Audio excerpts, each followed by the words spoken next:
Welcome, everybody, to the continuing education webinar for this month. These webinars happen the first Friday of every month. It's a continuing education topic that we do a deep dive into, feature members of the team.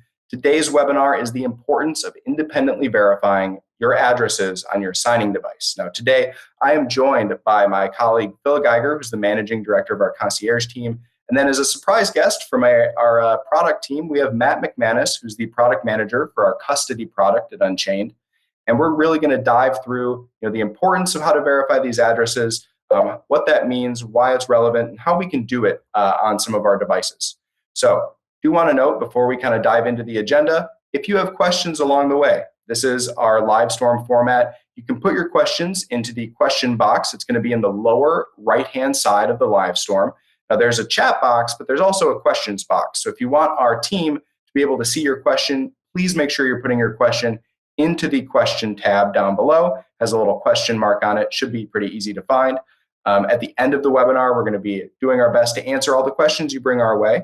Also, if you have a friend that maybe is joining late to this webinar, we do have an instant replay right after the webinar concludes. It's going to start running through the webinar again. So if you want to stick around, maybe you missed the beginning portion or your friend did, let them know that there will be a replay right afterwards. Then, of course, we'll be posting to our YouTube channel later on.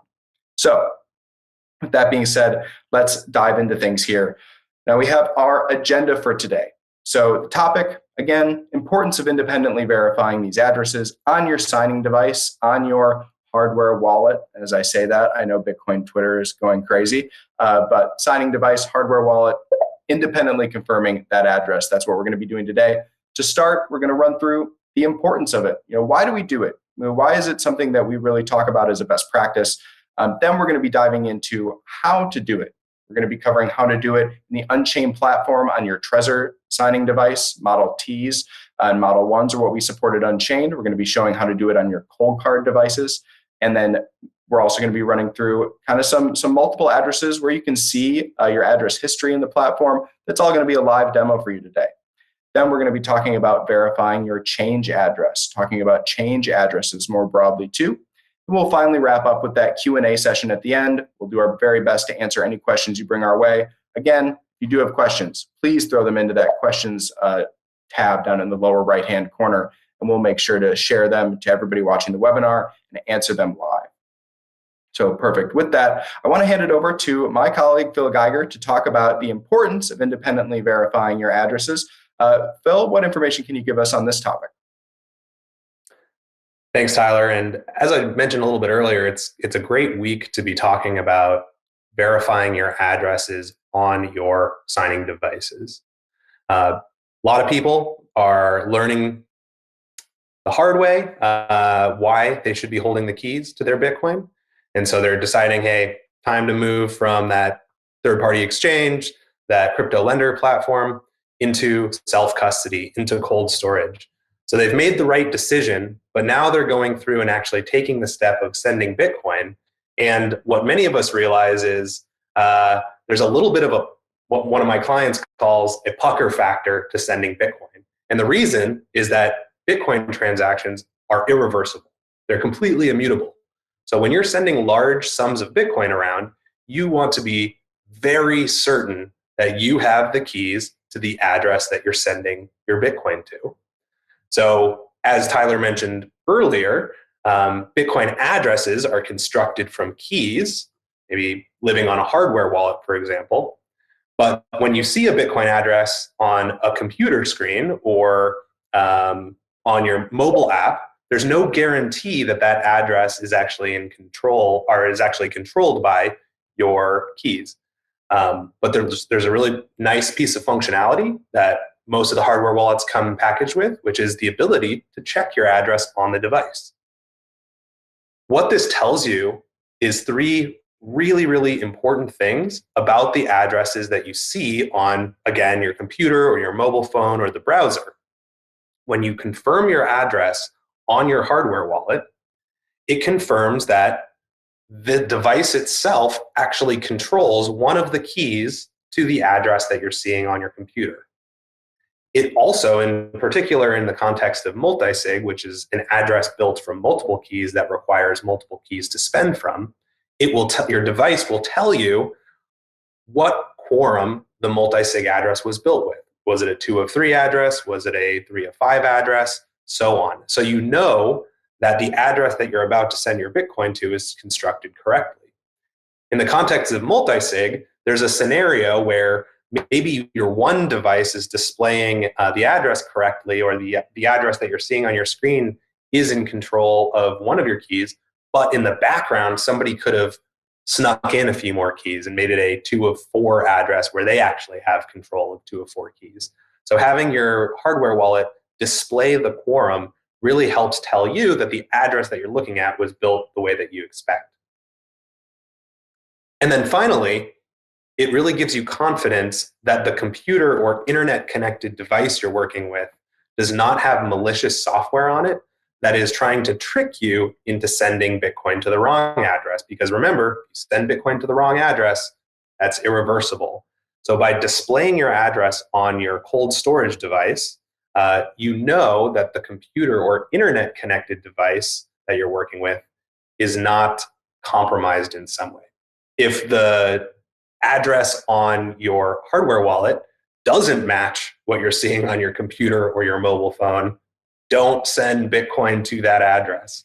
It could be that your device has been compromised in some way. So with these points in mind, it really helps you to feel safe and secure sending potentially large funds, large sums of money to your Bitcoin addresses. That's why I'm really passionate about confirming addresses on the device before I send any Bitcoin transaction. I think it's really the strongest way to prove to yourself that you actually control the keys to the address. With that, I'm going to turn it over to my colleague, Matt McManus, who's going to run through a little demo of how to verify your deposit address.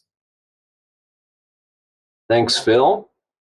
So I'm going to jump into a live demo here on how to use a Trezor to verify your addresses. So I'm going to take over screen sharing real quick.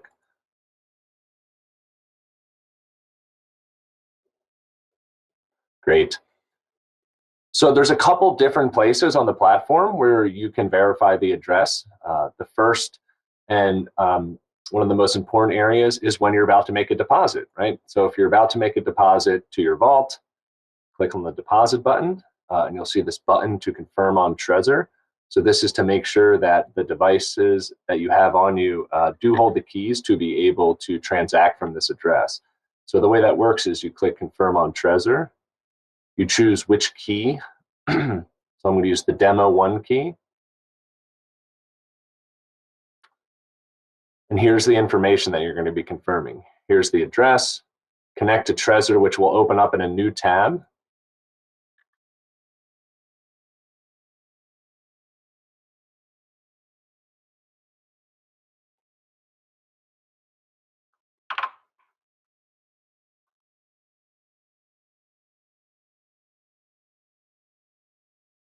So once it says to follow the instructions on the device, that's where you can actually see, this is what it looks like. We have a screenshot in the slides we'll show you as well. But this is what it actually looks like on your screen. It shows you this is a multi-sig 2 of 3 address, and then it lists out the address, which you would click over to here to verify. So I typically go through and verify every single character. And then there's a green check mark where you hit OK, and you successfully verified that address.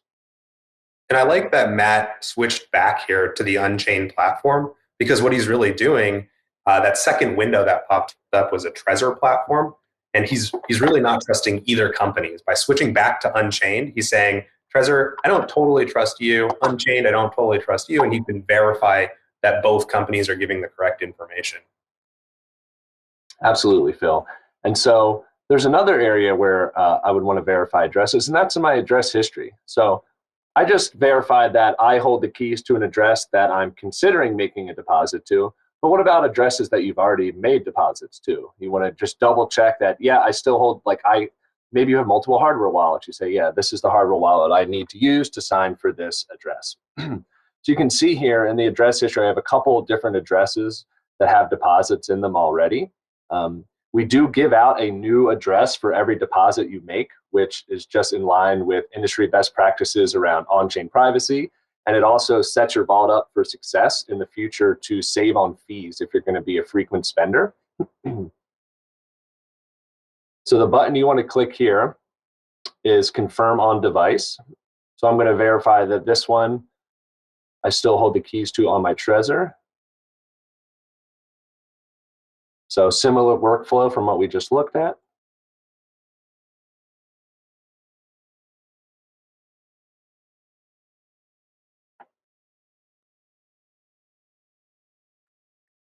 See again, same little view on my Trezor. Go back to the Unchained platform to confirm. I hit green on my hardware wallet. So that's how to verify addresses that are associated with your vault, both for depositing and spending. I'm going to go back to the slides and show you how to do the same thing for the Coldcard.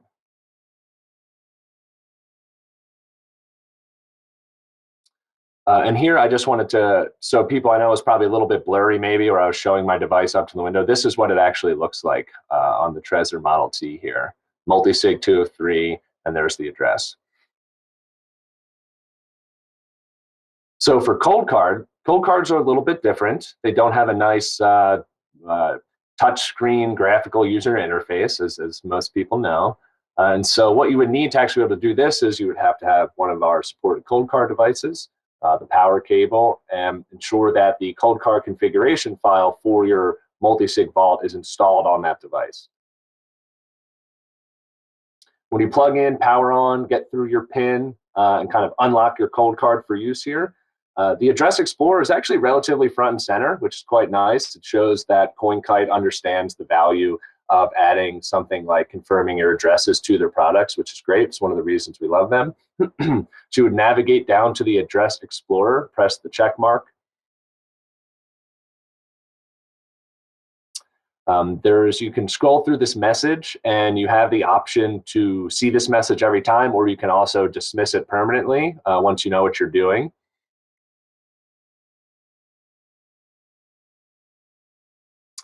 And so this is an important part because you could be using your Coldcard with multiple different wallets. And so you want to make sure that you find your vault ID in the list and choose that one, because that is the wallet configuration file that has been installed on your Coldcard. So you essentially need to tell the Coldcard, this is the wallet that I want to see the addresses for. And that's what this step does.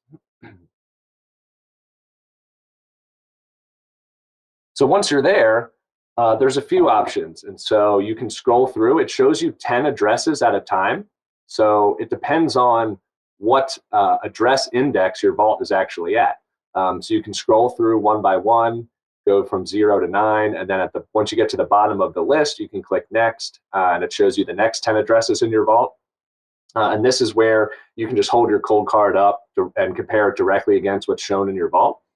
Additionally, you actually also have the option to save addresses to your SD card if you have one in your Coldcard, which you would by default because you're looking at your multi-sig wallet. And so you can carry that around or put that on another secure device and maybe view a larger list of your addresses on a computer or something that's a little bit more friendly than this tiny little Coldcard screen.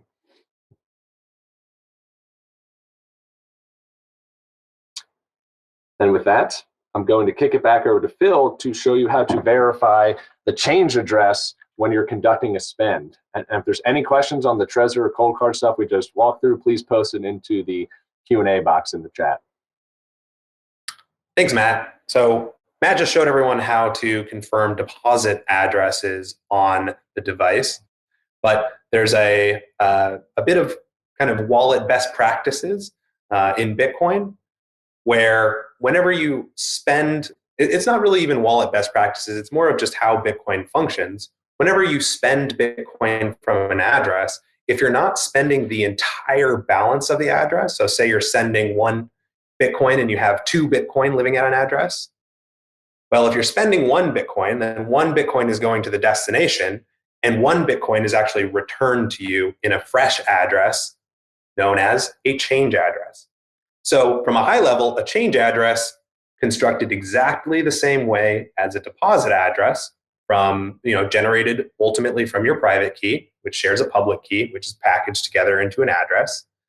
But the change address is only really generated in this scenario where you do need to receive change back after a spend. So it's a little different than like an account, for example, from a bank where you're just updating an account. With a Bitcoin transaction, it's almost like handing somebody a $20 bill and receiving $10 back in change. So how do you do this in your Unchained vault? Well, I'm going to do a little demo, and I will show you exactly where to complete that. Let me share my screen.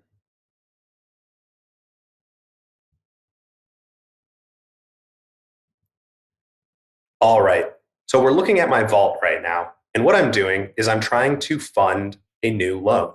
I've already started my loan funding transaction, which I can view here.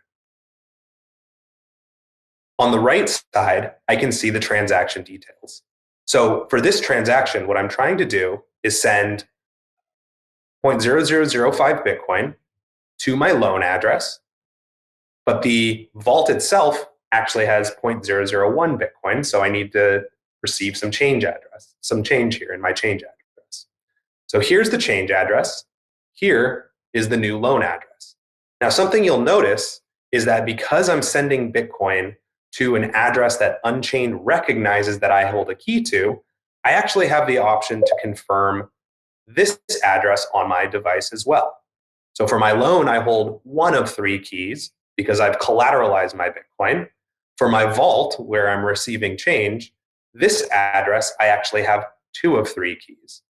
So I'll confirm my change address on my device right now. And I can do that the exact same way that Matt has done the other confirm on devices, which is just selecting this confirm on device button, selecting the key that I have connected, and hitting connect here. The same thing would be true if you were using a cold card. It would be the exact same flow. I'll hit allow and export. I'm entering my PIN on my device.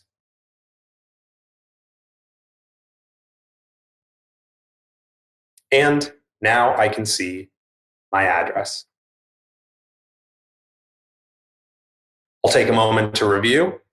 Yep, that looks great. I can see it's a multi-sig 2 of 3 address, and I can hit confirm on my device. Now I know that the remainder of my Bitcoin is returning to the correct address, to an address that I have 2 of 3 keys to.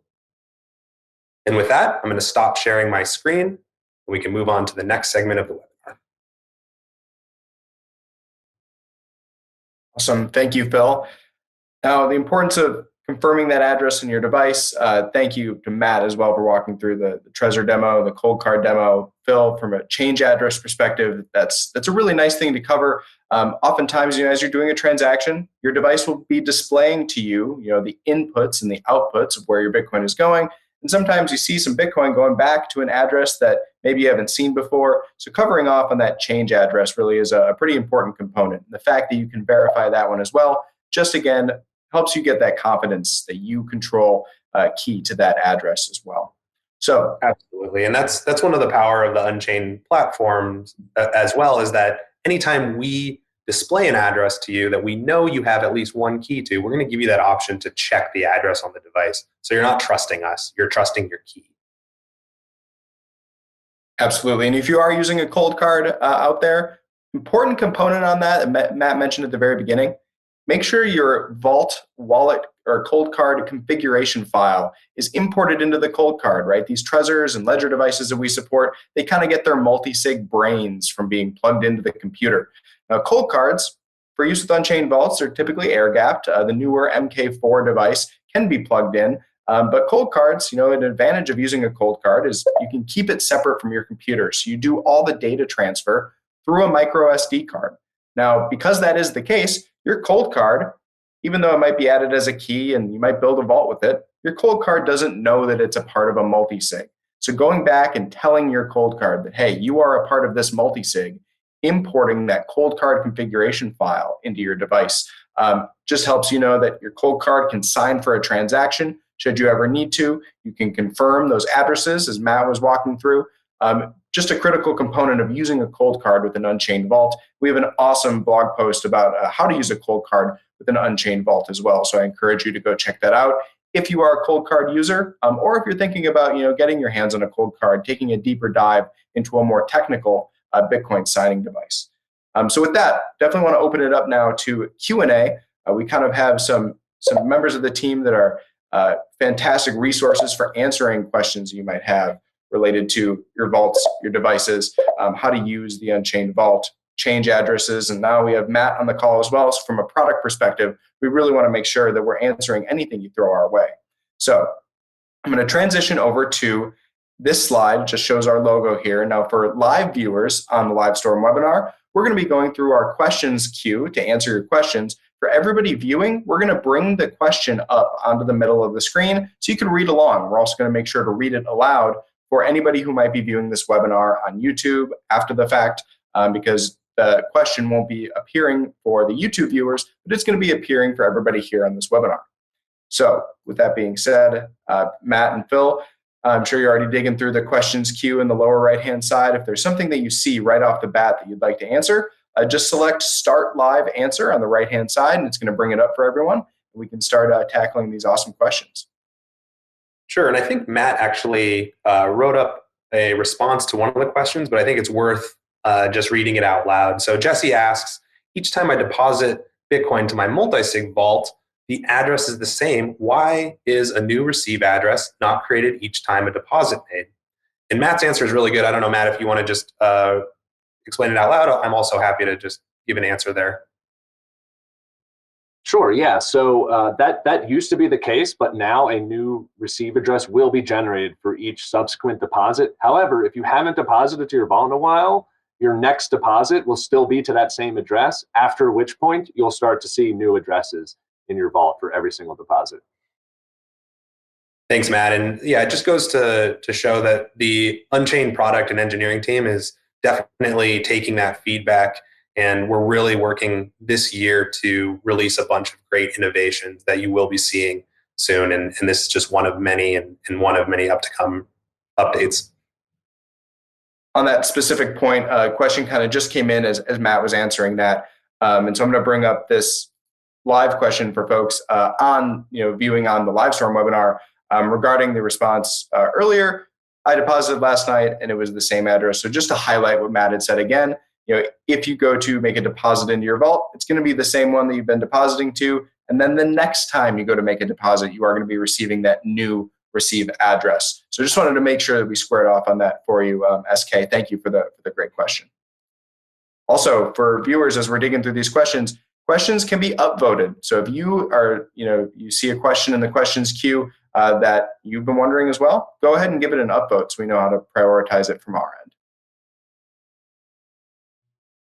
You see here? Perfect. I just brought up this one. This is a great question. So Jacob asks, will the vault upgrade from P2SH addresses to P2WSH addresses? And just for everyone's knowledge, these are just two different types of addresses, pay to script hash or pay to witness script hash. There's definitely some benefits to the pay to witness script hash addresses. The reason that we originally released vaults as pay to script hash addresses is that those were the most widely used at the time. So we do have it as part of our roadmap to upgrade the address type to pay to witness script hash. And maybe Matt can talk about that. We don't have a definitive timeline, but that is on our roadmap. Yeah, and so we are targeting to roll that out sometime this year.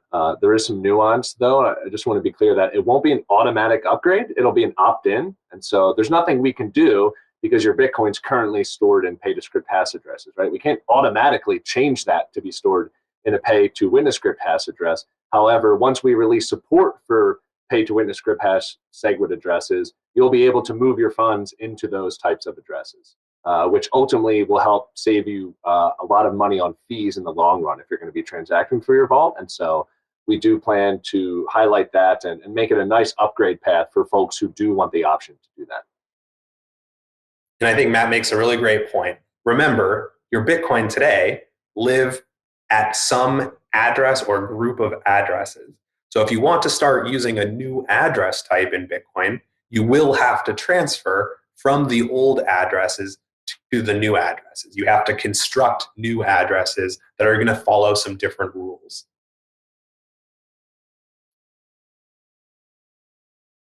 Awesome. I see a pretty good question here that I want to bring up, and Phil and Matt would love your additions to my answer here. If you think you have anything else that I'm missing, but the question comes from Jesse. It is, can you describe why it's important to not reuse addresses? So, really, at the end of the day, securing Bitcoin and multi-sig, holding your own keys, your addresses are, in my opinion, and I believe that's shared on the call, held in the most secure way possible, right? You have fault tolerance. Something can go wrong in your setup and your Bitcoin's still secure. So the security of your Bitcoin, if sent to the same address, is always going to be secured by your keys. The question, can you describe why it's important to not reuse addresses? Well, the way that I like to think about it is, if I'm using my address, I'm depositing to my address. Now that's then tracked on the Bitcoin blockchain, part of what we covered before the webinar started in the Bitcoin address, Bitcoin basics section. Now that address is tracked on the Bitcoin blockchain, and that's where anybody could go take that address and go look it up on a block explorer and see my balance there. So, if I am, let's say I am going to be accepting payment into an address that I control the keys to, and I give that address to Matt. Say, hey, Matt, thanks for coming over for dinner the other night. I know you said you wanted to pay me back. I take Bitcoin. Here's an address you can send to. Now, if Matt sends Bitcoin to that address, he has that address that I gave him.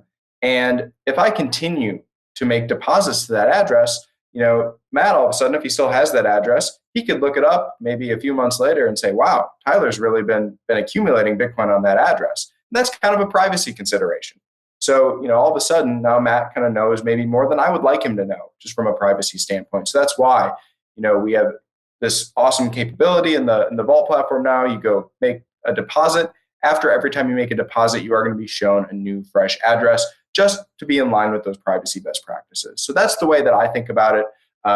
Matt, Phil, again, if you'd like to jump in and provide additional color here, if you have it, that'd be awesome. Yeah, I think. Sure, yeah.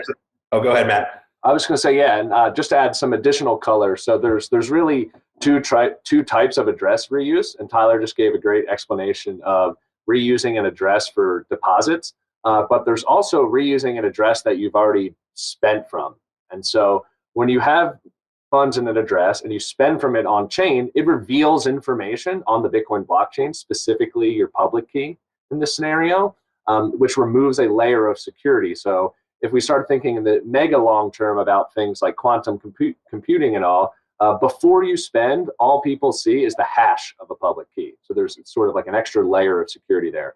As soon as you spend, you reveal the public keys of the keys that were used on chain. And so it's just bad practice to resend funds to an address that you've already spent from. Awesome. Just moved that question out from being center stage. Reading through more questions now. Yeah, I have one here. Jeff's asking a good question here. If I never spend from my vault, just hodlin, right move, does that keep me private?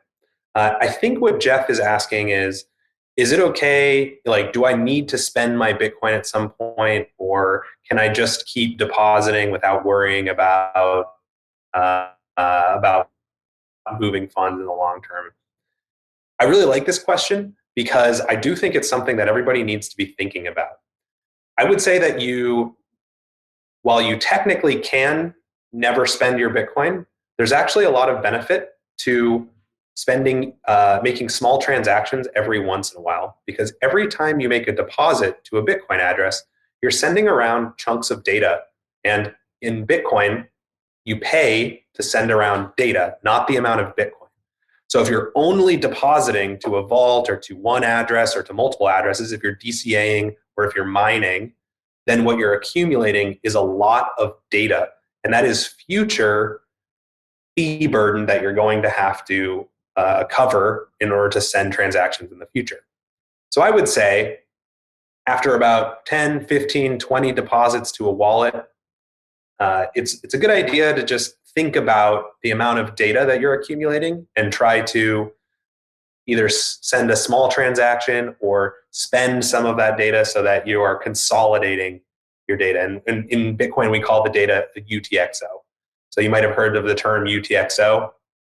You really want to have a strategy for your UTXO, regardless of if you're just hodling for the long term, if you're dollar cost averaging, if you're mining, if you're trying to remain as anonymous as possible.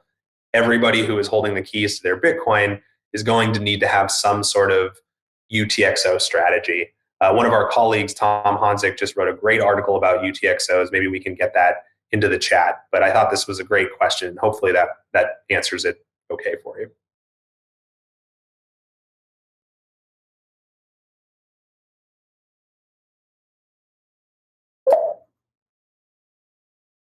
In looking through these, I think actually Phil's answer right there does do a great job of also answering Mark's question here. Does sending multiple transactions to a vault affect fees when you want to make a withdrawal?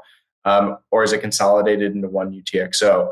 Since the multi-sig is one receive address. So many UTXOs can live in an address. So again, to Phil's point, really thinking about over the long term, as you're securing your Bitcoin in multi-sig and making deposits into your vault, you are then stacking those UTXOs, you're stacking data into your vault. So forming a sound UTXO strategy, thinking about your future self, possibly running into a fee burden, it is really nice to maybe, on a set cadence, maybe once every couple months, depending on how often you're sending to your vault, doing a transaction out of your vault does, going back to the change address that Phil was covering, it does consolidate all those chunks of data, those UTXOs, into one UTXO now at a new change address. So again, really encourage folks listening to the webinar, go check out this awesome UTXO blog post article that our technical concierge director, Tom Honzik, wrote recently. Does a great job at providing a framework of how to think about UTXOs, UTXO consolidation, coming up with a really nice UTXO strategy for yourself.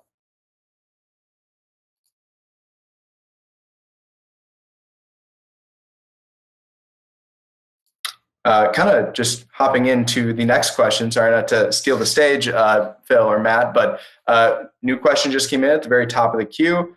Do you recommend UTXO consolidation? What are the privacy trade-offs? So, thinking about privacy and thinking about the way we think about consolidation, it's really something that you want to think about as it's something subjective. It's something you want to say, okay, what trade-offs am I making here? Consolidating to one address, maybe in the case of multi-sig in your vaults, there's different options that you can take for yourself within the vault product, right? You could, using your two keys, part of the magic of the Unchained vault, and using keys to secure your Bitcoin in multi-sig, you could create another vault for yourself, which does then give you another set of addresses that you can use. So maybe you consolidate periodically or move Bitcoin between addresses. If you do want that privacy of maybe having your Bitcoin on, consolidated, but to a few different addresses, which then increases your anonymity set. But there are trade-offs. It's like everything in Bitcoin, there's trade-offs, right? So it's really more about forming a solid UTXO consolidation strategy, really aimed at folks. If you are DCAing from a service like Swan or something like that, an awesome Bitcoin-only company, but you're sending to your vault every week, well, over the course of a year, you're going to be stacking up 52 UTXOs into your vault. So you may want to think about a strategy to consolidate those UTXOs, or if you're a miner, sending sats to your Unchained address or to your multi-sig address. So again, there's trade-offs in Bitcoin always. Now the privacy trade-offs, really how you feel comfortable with managing your UTXO set, possibly building another vault. Phil and Matt, any additional color on this component as well?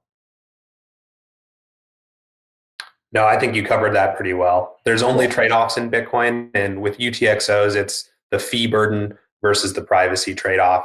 And I think, once you have 20-ish plus UTXOs, unless it's a ton of Bitcoin and you really want to have 20 chunks of data, then it's worth it to think about a consolidation.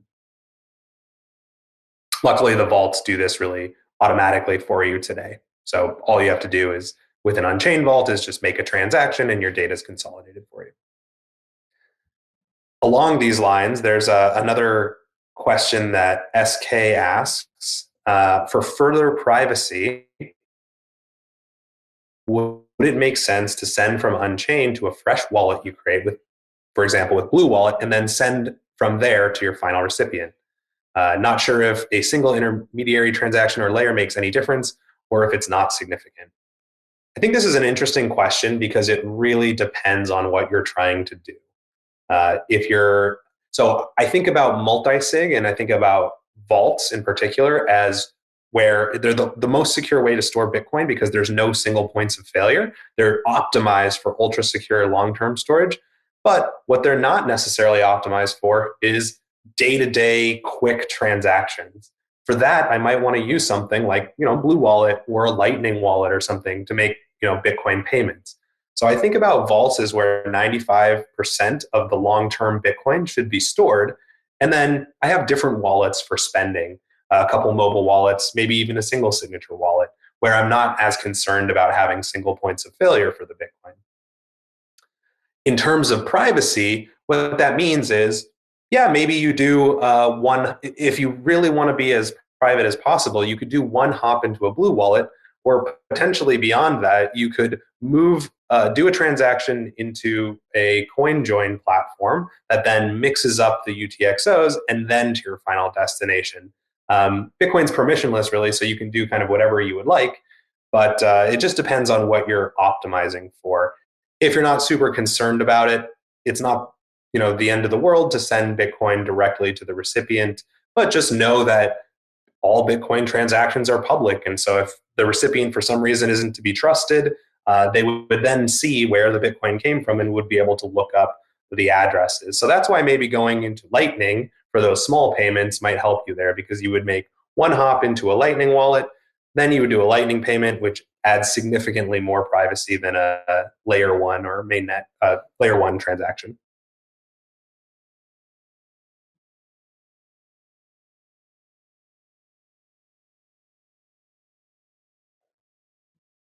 Reading through other questions here.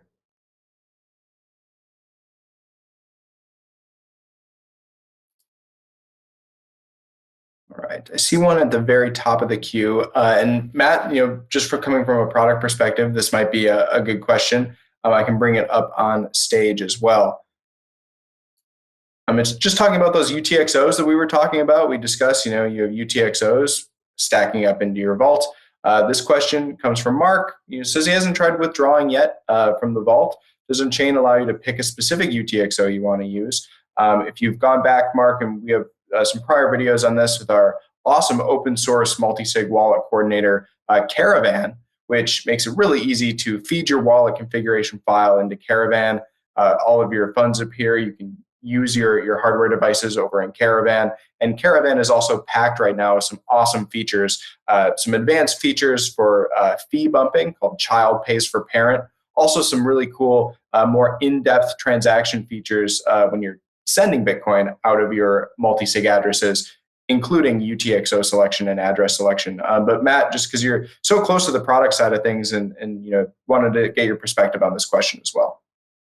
Sure, yeah. So currently in the Unchained platform itself, you're not able to manually select your UTXOs, also known as coin control, but you can load up your vault in an external tool such as our own Caravan, or Sparrow is another good one that makes it pretty easy for you to load up your vault. And if you have very specific needs around doing coin selection, you can use one of those tools to do so.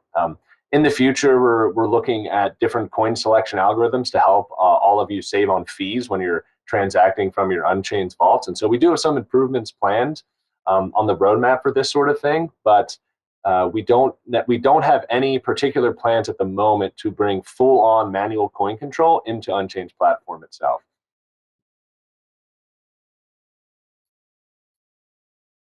Sweet, thank you, Matt. And it looks like Jesse has a question about quantum computing. So we'll do our best to answer that. Maybe a little in the weeds, but regarding quantum computing in the future, is the Bitcoin code modular so that it can upgrade the algorithms it uses without a hard fork? will Bitcoin from old addresses need to move?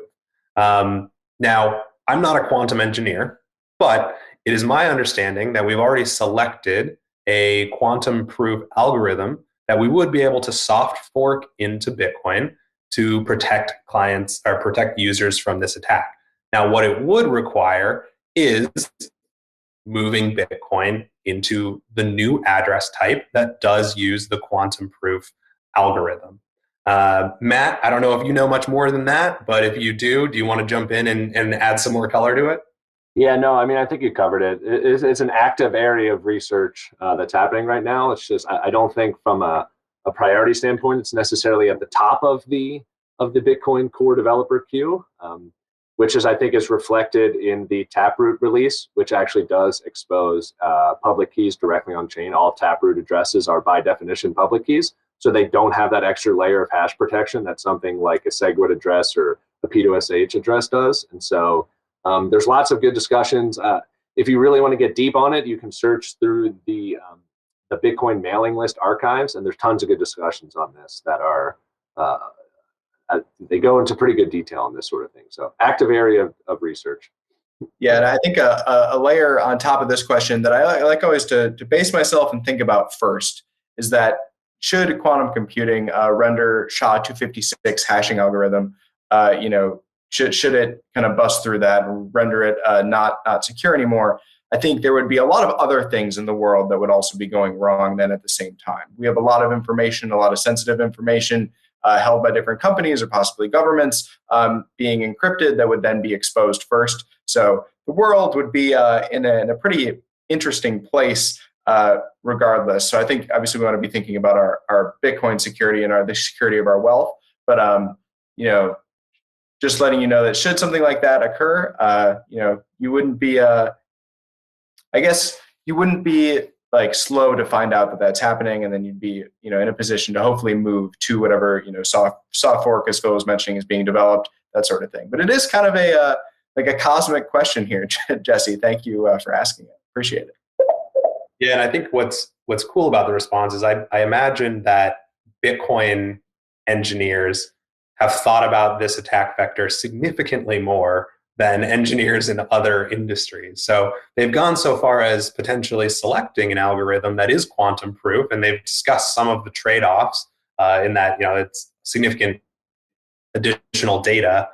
But I'd be kind of more concerned about, well, what about the legacy financial system? Like, have they been thinking about quantum? Right. But yeah, it's always a kind of a fun speculative question to be asking. So yeah, nice. Awesome. I think just being cognizant of time, I also know that we had dropped some pretty awesome polls to any viewers of this Livestorm webinar, and those polls are starting to get responses coming in. So want to, unless there's a burning question, Phil or Matt, if you see in the question queue you want to answer first, I'd love to run through the poll, kind of the question at hand. It was actually in the form of a pop quiz. The answers, and then talk a little bit about those answers to reveal which ones are correct. The prize is that you get to see Phil and Matt and myself for just a little while longer as we talk through this. But also it helps instill those best practices. So the pop quiz was, why is it important to confirm your deposit and change addresses on your hardware wallet before moving Bitcoin into the address? So it was a multiple selections could be made. So it wasn't going to be just a 1 out of 5 options. You could select more than one. And the options were: 1, you can't reverse a Bitcoin transaction. 2, it's your device telling you it has a key to the address. 3, it proves that your computer doesn't have malicious software that is tricking you into sending Bitcoin to the wrong address. 4, it shows you that the address was built according to your expectations, according to your 2 of 3 expectations. And that you need your hardware wallet on hand in order to receive Bitcoin to your address. So sounds like our viewers, for the most part, are multi-sig extraordinaires or just very intent listeners. But the correct answer was all of which, aside from that last one that I read, you need your hardware wallets on hand in order to receive Bitcoin to your address. So Now, we say that you don't need your hardware device with you in order to receive Bitcoin into an address. However, it is a strong best practice because of those 4 previous answers to have a device on hand if you're able to confirm that address onto the screen of your device. Really just gives you that extra confidence. So while it's technically not needed, right, you just need that Bitcoin address, you still want to ensure that the address was built correctly. You want to remind yourself that you have access to your hardware device, right? There's all these little things that formulate into the best practices. So while you might not need your hardware wallet on hand in order to receive Bitcoin into your address, it is still a very strongly recommended best practice. So that's that first pop quiz poll. Phil or Matt, any additional items there that you want to touch on? No, that's great. I couldn't stump the audience. Too sharp. That's what happens when you have Bitcoiners as clients. It's like we're self-selecting our own clients are pretty intelligent folks. That's awesome. Thank you, everybody who participated in that poll. Awesome. Right. And I actually did see one more question pop up as we were doing that, and it's from Mark. Are clients, or anyone for that matter, allowed to check out the Bitcoin Commons if in Austin? The answer to this is Unchained clients are certainly welcome to visit the Unchained office. Just give your client solutions rep or our client services a heads up. We can schedule some time with you to walk you around the office and show off the Bitcoin Commons. And the Bitcoin Commons in general are open to everyone for the public events, which at this point are happening essentially once a week. So third Thursday of the month in the Bitcoin Commons in Austin is the Austin BitDevs meetup. Second Wednesday of the month, I think, either Wednesday or Thursday, is the Lightning Developers Conference, our meetup at the Bitcoin Commons. And the first Thursday of the month is the Austin Bitcoin Club meetup in the Bitcoin Commons. For all of those public events, anyone is welcome to attend. For Unchained clients, if you just want to see a tour of the offices and see the Unchained, the Bitcoin Commons, definitely just reach out to us and reach out to the person you've been working with, and we'd be happy to show you around. Cool. Awesome. It's cool to see so much activity happening at the Bitcoin Commons. If you're in anywhere else in the US and you meaning to get down to Austin, especially you Nashville folks that might be out there where other Bitcoin related activities are popping up. If you're in Austin, there is just random chance, probably given what Phil was just mentioning, but there's something going on at the Commons. So definitely, be on the lookout, keep your ear to the ground for any developments happening there. With that being said, I believe, and I'm just giving one last pass through the question queue, I believe that is going to be it. We're going to be wrapping up for today's webinar session. Thank you, everybody, for joining. You can catch these continuing education webinars the first Friday of every month. They're designed to really empower you along your Bitcoin journey through education, through learning about these things, both about our Unchained vaults and about Bitcoin more broadly. So we really appreciate you taking time out of your day. There's going to be a replay that starts right after the conclusion of this webinar. So if you joined a little bit late, please stick around. Otherwise, when it's posted to YouTube a little bit later on, feel free to share it with your family and friends as well. Thank you, everybody, and we'll see you next time.